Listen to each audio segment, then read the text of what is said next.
こんにちは。モンテッソーリ子育てチャンネルの神成美希です。私、神成美希のモンテッソーリ子育てチャンネルでは、こちらの本のポイントを20回シリーズでお送りする予定です。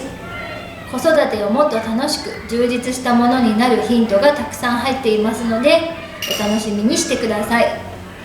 前回は敏感期とは何かをお伝えしました。今回は敏感期の種類と特徴についてお話ししていきますので、最後までご覧いただけますと幸いです。こちらの図をご覧ください。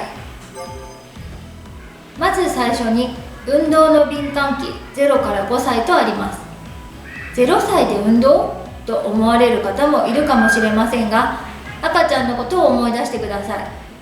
寝返りを打つために何度も横に転がったり、ハイハイするために一生懸命足を動かしたり、つかまり立ちしたり、どれも大人が教えたわけではありません。1歳くらいになると歩きたいという欲求に駆られ、自然と練習を始めます。これが敏感期です。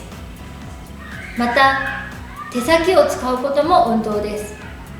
大人から見るといたずらと思ってしまうティッシュを何枚も出すということがあると思います。これは指先を使う運動の練習です。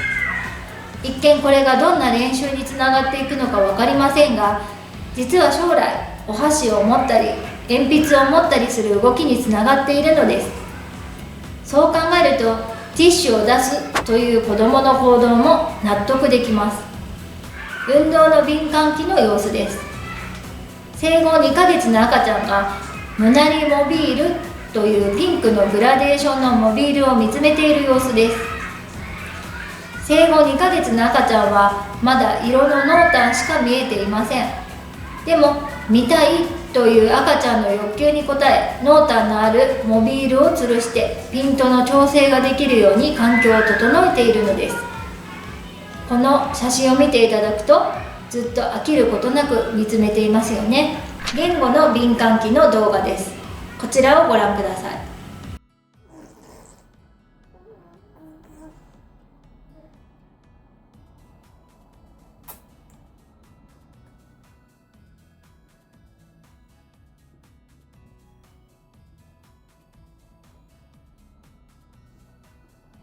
先ほどの動画は生後7ヶ月の赤ちゃんの様子です。大人から見ると、こんなことを覚えて困るな、嫌だなって思ってしまうと思うのですが、実はこれは喋るために口を動かして練習しているところです。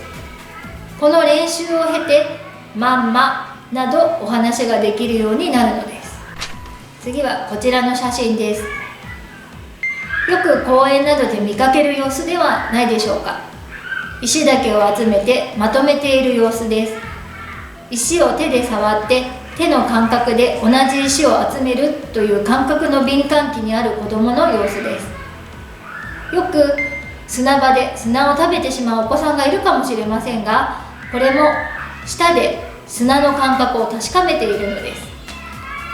そうしてまずいと分かれば同じことを繰り返さなくなるでしょう。失敗から学ぶです。こちらの写真は社会的敏感期の子どもの様子です。この時期は誰かの役に立ちたいと思う時期で、写真では弟の靴下を履かせてあげようと必死になっているところです。お家でもお外に行こうねと声をかけると、玄関でお母さんの靴を持ってくる姿など見られませんか？そんな時は社会的行動の敏感期だと思ってください。数の敏感期の様子を動画に撮りました。こちらです。7、8、9、10、11、12、13、14、15、16、17、18、20、29、22、20、21、22、23、24、25、26、27、28、29、30。数字を一生懸命並べて読み上げていますね。間違ってもお構いなしに一生懸命読み上げています。こんな時期は数の敏感期と言えるでしょう。文化と礼儀の敏感期です。5歳から6歳くらいになると自分のことで精一杯だった子どもも家族、幼稚園などの少しずつ大きな集団で生活を始めます。すると自分は東京に住んでいる、日本に住んでいる、世界に住んでいる、宇宙に住んでいるとだんだん大きな集団への興味を示すようになります。